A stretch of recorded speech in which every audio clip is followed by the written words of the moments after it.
সালমান, কেন এমনটা করলে আমার সাথে? হ্যাঁ, কেন আমাকে ঠকালে?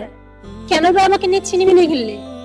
আচ্ছা, আমি মেয়ে বলে কি আমার জীবনে কোনো মূল্য নেই? আর যদি তোমার সাথে এমনটা হইতো তাহলে তুমি কি করতা? আমাকে কি তুমি প্রশ্ন করতে না? আচ্ছা বাদ দাও, অনেকদিন পর দেখা, ওসব কথা বাদ দাও। অন্য কোনো কথা থাকলে বলো। অন্য কিছু বলবো মানে? অন্য কিছু কি বলবো? ও আচ্ছা, তোমার কাছে কি হাত পেতে ভিক্ষা চাইবো, এইটা তুমি চাও? শোনো, আমার ভিক্ষার না কোনো দরকার না, টাকা পয়সারও কোনো দরকার নেই।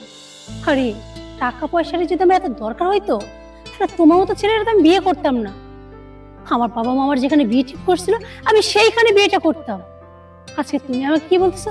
এসব কথা বাদ দাও, অন্য কথা বলো। তোমার সাথে অন্য কথা কি বলবো বলো তো? সত্যি আমি বুঝতে পারতেছি না আমার কি বলা উচিত। আচ্ছা, মানুষ বেইমানি করে শুনছি, কিন্তু নিজের চোখে আজ আমি তোমাকে দেখলাম একটা মানুষ কতটা বেইমান হতে পারে। আচ্ছা দাঁড়াও দাঁড়াও, বেইমানদের চেহারা বুঝি অনেক সুন্দর হয়? তোমাকে না দেখলে তো বুঝতেই পারতাম না। সত্যি তো, একটা সুন্দর চেহারার আড়ালে যে এতটা ভয়ঙ্কর থাকে মানুষ, যে এতটা বেইমানি করতে পারে, সেটা তুমি আজকে বুঝাই দিলে। আমার অপরাধটা কি ছিল? আমি তোমারে ভালোবেসে বিয়ে করেছিলাম। ওই আমি তো তোমারে ভালোবাসতে চাইনি। তুমি তুমি আমার পিছনে কুত্তার মতো ছুটছো। সবসময় আমার বলছো আমি তোমার পাগলের মতো ভালোবাসি। তোমারে কতবার আমি না বলে দিচ্ছি। শেষ পর্যন্ত তুমি আমারে কি করছিলা? আত্মহত্যার ভয় দেখাইছিল। আমি যদি তোমার ভালো না বাসি তুমি নাকি তোমার জীবন দিয়ে দিবে। আর ওই সময় আমি কি ভাবছিলাম জানো? আহারে, এত সুন্দর একটা ছেলে, ফুলের মতো জীবন, আমি যদি ওরে না বলে দিই ও আত্মহত্যা করবে, ওর বাবা মা কষ্ট করবে, আর নিজের কাছে অপরাধ বোধে ভুগবে। তাই তো আমি তোমাকে হ্যাঁ বলে দিয়েছিলাম। তারপর আস্তে আস্তে আমাদের প্রেম। তুমি আমার সবসময় কি যেন বলতো, এই কখনো তুমি ভুলে যাবে না তো আমারে। দেখো, সেই আমি তোমারে ভুললাম না, আমার মনেই রাখলাম। কিন্তু তুমি কই রাখলা আমারে? আমি তো তোমার মনে থাকতে পারলাম না। এখন আবার বলো না আমি তোমার মনেই আছি। আচ্ছা একটা কথা বলো তো, ছেলেদের মন থেকে অনেক বড় নাকি উদার নাকি বিশাল? ওদের মনে এত জায়গা হয় কিভাবে? আমি তোমার জীবনে থাকা সত্ত্বেও তোমার জীবনে অন্য কাউকে প্রয়োজন হলো?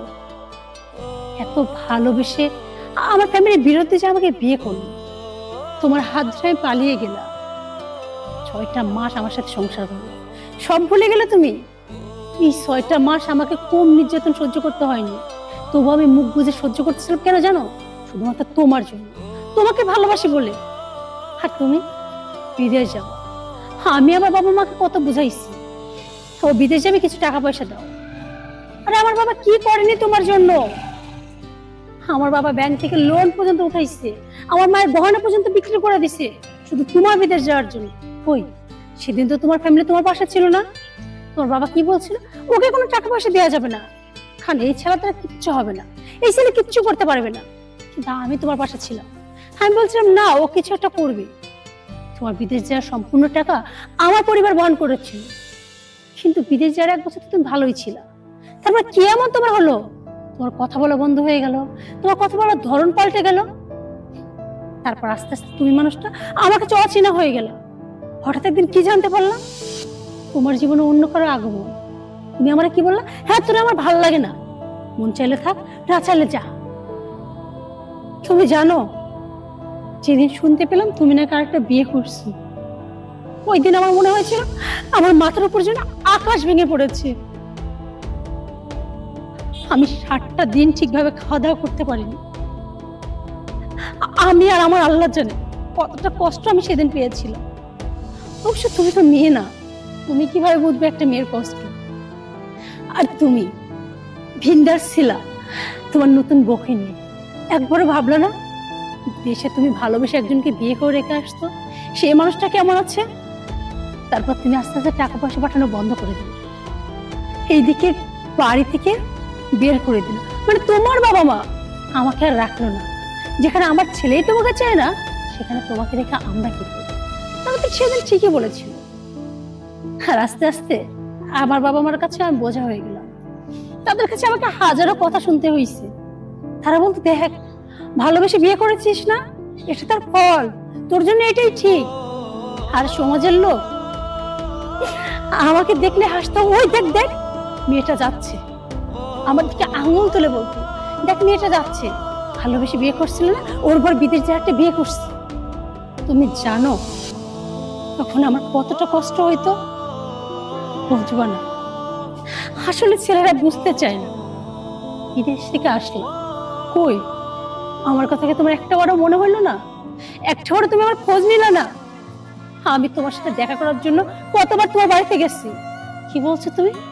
তুমি কারোর সাথে দেখা করতে চাও না, তোমার ইচ্ছাই নাই। তোমার বন্ধুকে রিকোয়েস্ট করে আজ তোমাকে আমি এইখানে নিয়ে আসছি, আর তুমি আজকে আমাকে কি বলতেছো? এইসব কথা বাদ দাও, অন্য কথা বলো। আমি সত্যি জানি না যে কি অন্য কথা তোমার শোনার ইচ্ছা হয়েছে। আমি তোমার কি অন্য কথা বলবো? আমার জীবনে তো অন্য কোনো কথা নেই।